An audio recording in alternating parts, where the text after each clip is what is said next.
आप सभी को प्रेज द लॉर्ड, जय मसीह की। आइए अपने दिन की शुरुआत परमेश्वर के वचन के साथ करें। आज का वचन प्रेरितों के काम 8 और उसका 22वां पद। इसमें लिखा है, इसलिए अपनी इस बुराई से मन फिराकर प्रभु से प्रार्थना कर, संभव है तेरे मन का विचार क्षमा किया जाए। प्रिय, प्रेरितों के काम उसके 8वें अध्याय में हम सामरिया में फिलिप्पुस के सुसमाचार प्रचार और सेवकाई से हुए बड़े बड़े सामर्थ के कामों के बारे में सीखते हैं। उसने प्रभु यीशु के नाम में बीमारों को चंगा किया, अशुद्ध आत्माओं को निकाला, जिसके कारण नगर में बड़ा आनंद हुआ और बहुतों ने प्रभु यीशु पर विश्वास किया और बपतिस्मा लिया। जब यह बात यरूशलेम की कलीसिया तक पहुंची तो कलीसिया ने पतरस और यूहन्ना को वहां भेजा ताकि वे जाकर नए विश्वासियों के लिए प्रार्थना करें, जिससे वे पवित्र आत्मा का दान पा सके। परंतु सामरिया नगर में समोन नामक एक जादूगर था, जो जादू टोना से वहां के लोगों को चकित कर रखा था और स्वयं को परमेश्वर की शक्ति और महान कहता था।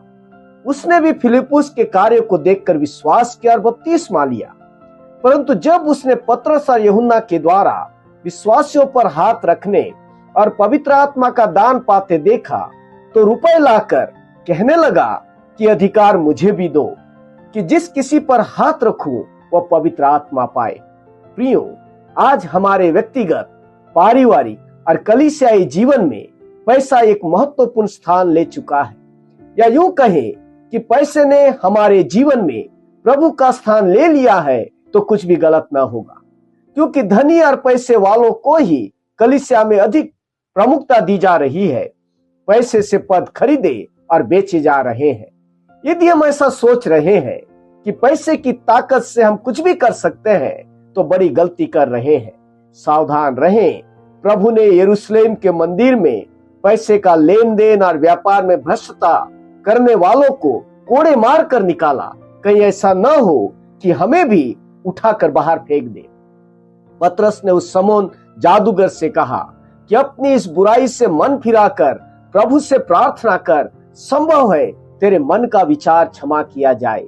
प्रियो, यदि हमने अपने धन का इस्तेमाल परमेश्वर के वरदानों की खरीदी बिक्री और कलीसियाई व्यवस्था को बिगाड़ने के लिए किया है तो निश्चय पश्चाताप करें।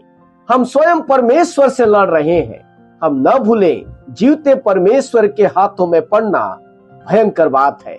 परमेश्वर ने हमें धन स्वयं के नाम को बड़ा करने के लिए नहीं, परंतु उसके नाम को बड़ा करने के लिए दिया है। आपका दिन अच्छा हो। प्रभु आपको आशीष दे। आमीन।